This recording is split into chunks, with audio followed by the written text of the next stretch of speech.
guys, well, this is twin-charged Toyota Corolla AE82 based on 4agzte engine, supercharger feeding turbo, and this short clip is about, well, me sharing information about twin charging with anyone who's looking for for any info how twin charging setup works, because I assume that if you found this clip, then most probably you're looking for information about twin charging, and you already know that information on the internet about twin charging, well, it's not so reliable, let's say, and there are pieces of information. They are scattered all around forums, and much of this information you can find on the internet, it's actually from people who have never seen or experienced twin charge system, and many things are simply not true. So we will take a look how the system works, how it's designed, what are the valid points, and I will try to go through a couple of points that let's say I was struggling with when I was looking for information about twin charging before I actually build the system. So let's start. Okay, let's have a brief look how the system works. In this system, the supercharger actually feeds the turbo, and well, it's based on the 4agzte Toyota engine from 1993 Toyota 11 GTZ, and well, in stock form it was outputting 165 horsepower. Okay, so currently what was changed to actually turn the stock 4agzte to twin charger system? So basically, let's take a look at the front. You have to change the exhaust manifold, and because you have turbo, then naturally you have to create some downpipe suitable for this. In this case, we are using the Mitsubishi Evo 10 turbocharger, which is TD05, and as you can see, because this turbo is quite big and there is not much space in the front, the oil cooler is relocated to here. Here we have a relocation kit where you have the oil filter, and then you have also oil cooler right here. And because of lack of space, also the OM radiator had to be changed. This is the Honda style radiator, which is smaller, but well, it's big enough along with oil cooler to handle the temperatures that we have right here. On the other side, I'm not sure if we will be able, we will, here below you can see you can have a peek at the supercharger. This is the stock 4agzte ST12 supercharger, 1.2 liter of air per revolution. And well, as you can see, the intake for the supercharger has been modified a bit, so this pipe, and well, so there you have to do piping from supercharger to turbo, like you can see right here. And also in stock form, the ST12 supercharger is attached to the intake manifold. In that case, we have a custom-made intake manifold. Well, as you can see, the supercharger is attached to this manifold. This is a Nissan style intake manifold, and yeah, okay, so basically the system is quite simple. You have a supercharger which is feeding the turbo, and the air for the supercharger goes from the OM airbox with well, you have a sport filter there, right? So you have a pipe to the supercharger. From the supercharger, there's a pipe to the turbocharger goes to the intercooler right there, and from the intercooler you go with the pipe to the intake manifold. So the system is quite easy, simple. What else? You have a blow off here, boost controller, wastegate. So actually the modifications needed to create the system are not much bigger than normal modifications when you switch from the supercharger to turbocharger. What else you should know about the system is that well, this system requires standalone ECU, and because well, without it you will simply not be able to tune it. And in case of this system, we are actually switching off the supercharger when the turbocharger is fully spooled, and it's about 5,500 RPMs. Well, this switchover when the supercharger is disengaged is actually not noticeable. You can feel it as a driver, but on the dyno and also for the passengers, it's almost not noticeable. And in case of this system is simplified because even though we are feeding the turbo with the supercharger, there is no bypass valve, so turbocharger is actually sucking through supercharger all the time. At the beginning it's sucking through working supercharger, and then when the supercharger is disengaged, it's sucking through passive supercharger, so disengaged. And well, this is one of those things that people do not know usually on the internet, but it's working, and it's working very fine. Of course, the supercharger is a restriction, and we made some tests. If there were bypass valve and the turbocharger would be sucking air freely when supercharger is disengaged, there would be about 20 horsepower more. But if you want to have a simplified system, then you can draw air through supercharger, and there really seems not to be any problem. So what's the point of twin charging? The main question always on the forums. Well, in my opinion, there are actually two things you have to look at when you want to go twin charging. And these 2 points are actually correlated with each other. So one point is that you want to have a big power, right? And well, big power is mostly generated by big turbos.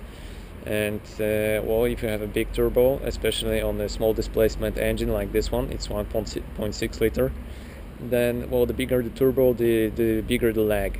In that case, we are using TD05 Mitsubishi Evo 10 turbocharger, and without supercharger it would spool up at about 4,500 RPMs. So before 4,500 RPMs, nothing really happens, and well, this is called turbo lag. So the first point of twin charging is you want to have a big power, so this means you most probably want to have a big turbo, but now we are coming to the second point, which is I think usable power. So you want this power to be everywhere. You don't want to have the turbo lag, and the twin charging system is exactly that. The supercharger is actually not the power generator, it's actually the let's say spooler for the turbo. It's used as the device that actually spools up this big turbo you have, and this way you really don't have turbo lag anywhere. You have power from the bottom till the end. You get two advantages of supercharging and twin charging. So advantage of supercharging, you have a great sharp and very fast bottom end, and so the valid point for supercharging. And turbocharging, you have a great top end, which is not so good only for superchargers. So you have two best things from two worlds. Okay, so to sum this up, why do you want to go twin charging? Well, you want to have big power, and you want to have this power everywhere. You don't want to have turbo lag. So this is twin charging. Well, there is very often one point used on the forums. Why would you like to go twin charging? Why not just turbo? Because, you know, nowadays turbos are so great and they spool up so quickly. Well, okay, let me answer from my perspective. Yes, there are ball bearings turbos, and there are quite small turbos that spool up really fast. Bottom end, they start as quickly as supercharger, I would say. But there are actually two things you would like to add to it. One is that if you use small turbo, then you will not have big power from it because it's small, and small turbos usually also die early, so the bottom end, the top end will not be good. So when you use small turbo, you will actually have small power and low and quite weak top end. So what's the point? Because these factors are actually also known for the superchargers. So you have a great bottom end, great middle end, but top end it's not so good, and also the power not necessarily that good. So if you want to have big power, then you have to have bigger turbo, and bigger turbo will not spool up quickly, especially on small displacement engine. So basically, why not just turbo? Because you can do it with fast spooling turbo. You will not have big power or good enough power, and you will also not have this sharp and great feel of supercharger at the bottom end. Yes, small turbos spool up quickly, but I would say the supercharger feeling at the bottom end is much better. So just turbo is just not good enough, at least when we are talking about small turbo. And when you go with big turbo, then it will give you turbo lag. It will give you the characteristics of big turbos are not so good because it spools up at one point quickly, so it's not linear, and the usability of such power is not that good because you have nothing like till 400 RPMs, and then suddenly you have a whoosh effect and you have a good power, but it's not I would say it's not a good experience. I mean, I like the moment when turbo spools up, but really guys, twin charging feels much better. However, if you want to have just big numbers and you don't really care about the turbo lag, or you like spool up so much that you just want to have it, then there's really no need for you to go twin charging.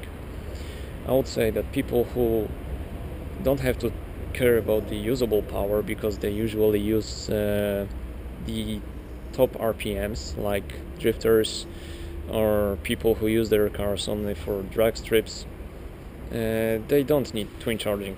Twin charging, in my opinion, is best for street use, where you should have power in all the RPMs, in my opinion, or for middle and small track circuits.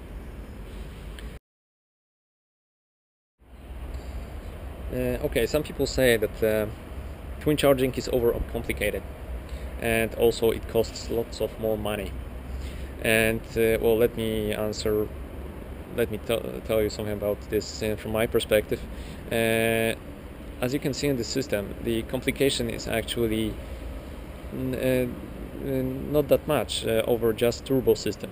Actually, there are no more differences than this supercharger in the back of the engine, and that's it.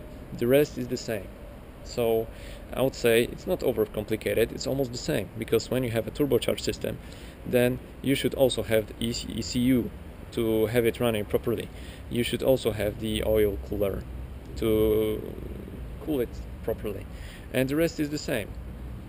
And is it so much expensive if let's say everything is almost the same except for this additional supercharger? Well, it's just how much you have to pay for the supercharger. The cost of the supercharger is actually what makes the difference, because everything else you have in your turbocharged system, so ECU, tuning of the ECU, and so on. The cost is the same. So the difference is with this additional supercharger. In case of this engine, when supercharger came stock, there's actually no additional costs except for adding the turbo system, which you would normally have to pay when turboing your car, right? So in my opinion, the complication is the same, the costs also the same, or just slight differences, and that's it.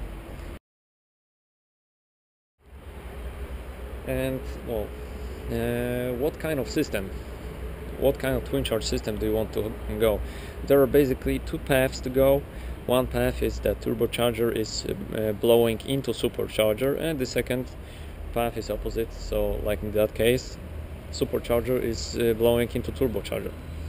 The first system, so turbocharger blowing into supercharger, is when I was looking for information in the internet, I noticed that most people go this way because I think this system is simpler, because maybe it's not simpler, it's actually almost the same. The thing is that people fear this thing about bypass valve, and think that they really have to have the bypass valve when they go with the second option, so supercharger blows into turbocharger, because in the systems where turbocharger blows into supercharger, you don't actually need this bypass valve. I guess most of people who go this way have the supercharger always running. They don't turn it off, so it's also I guess easier from the tuning of ECU point of view, and they don't have to have the bypass valve because well, the system doesn't need it. In case of this other system, so supercharger blowing into turbocharger, it's just like this system, so it's not really that much complicated. More complicated, I would say it's the same. And also you don't have to have the bypass valve, because with proper ECU tuning you will not have a problem when turning off the supercharger, because the switchover is not really noticeable. It's it's working very well when turbocharger actually sucks through passive supercharger, because it's not longer working. Of course you can add the bypass valve and it will add you additional amount of horsepower, like 20 in that case, but it's not necessary. It's not well, it's not necessary. Okay, why did I choose twin charging system and not just go turbo, or not just stick with supercharger? And well, the answer is, I guess, quite simple. Personally, I like supercharger characteristics more, because a supercharger gives you this linear feel. You can have power almost everywhere, even though the top end is not that good. However, turbocharger is also fun, because you have a great top end and you have this pull up moment, which is fun, but I think it's not. I guess it's not a good thing, especially when you're on a racetrack, or when you actually want to have power, but you have to wait for this pull up. So you have this turbo lag. Well, twin charging, I can tell you guys, is a perfect solution for street and for some track use. You have power everywhere. It's lots of fun, and I would say it's definitely worth it. In my case, it actually gave me the feeling of supercharger, but throughout all the RPMs. So I got the bottom end, I got the top end, so the power is everywhere. It's very usable, and well, and it also gave me some additional power over just supercharged system, which is a great bonus. I hope this short clip gave you some more information about twin charging. It's not really that scary. It's I think it's a proper way to go. There are just few points that you have to remember. You have to, if you do it yourself, well,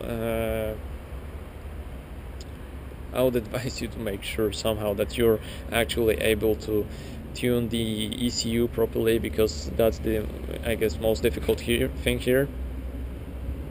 The mechanics are just well, almost the same as if you were going just turbocharging. So you have to have skill, or you have to have really some reliable guys who will take care of it.